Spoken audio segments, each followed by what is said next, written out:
Lietuvos policijos generalinio komisaro įsakymu yra patvirtintas aprašas, kuris reglamentuoja papildomus reikalavimus policijos pareigūnams.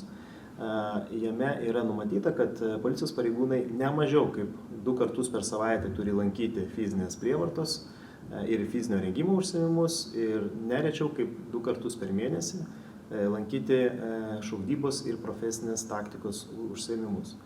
Tuo tikslu Klaipėdos apskrities vyriausiame policijos komisariate yra organizuojamos pratybos.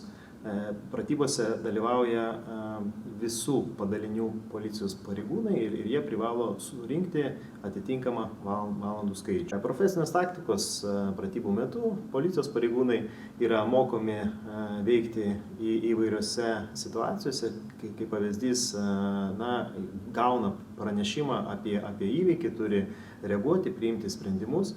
Be abejo, tos situacijos gali keistis, netikėtai, kaip pavyzdys, gali asmuo esantis situacijų užpulti policijos pareigūną ir be abejo, jisai turi turėti atitinkamus gebėjimus apsiginti.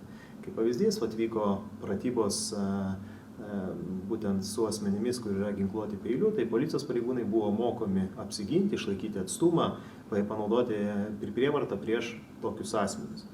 Taip pat šiuo metu intensyviai yra vykdomos priverstinio transporto priemonės stabdymo pratybos, kurių metu policijos pareigūnai yra mokomi naudoti priverstinio stabdymo priemonės prieš vairuotojus, kurie nepaklūsta reikalavimus sustoti ir jų tolimesnis vairavimas kelia grėsmę eismo saugumui.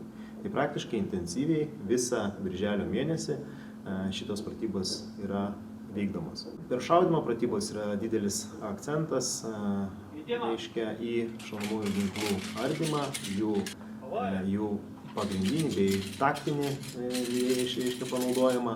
Tai yra policijos pareigūnai mokomi ištraukti ginklus, nukreipti, duoti komandas, atlikti šūvius ir, aišku, yra mokomi taip padaryti atitinkamose stresinėse situacijose. Sulaikant teisės pažeidėjus, be abejo, policijos pareigūnai yra mokomi panaudoti adekvačias poveikio priemonės, pradedant nuo bendravimo, nuo įtikinimo prievartos priemonių taikymo. Jeigu asmuo, aišku, nepaklūsta, jis yra įspėjamas, kad prieš jį gali būti panaudota fizinė prievarta ir tada policijos pareigūnai turi tokių situacijų metu taip pat naudoti adekvačias tas poveikio priemonės. Tai visų pirma, aišku, situacijose jie mokomi blokuoti rankas, kad kuo mažiau žalos padaryti. Vėliau, jeigu yra bet kokie rankų stangrinimo veiksmai ir yra pasipriešinimo situacijos, jau naudojama ta griežta fizinė prievarta, fizinės prievartos veiksmai.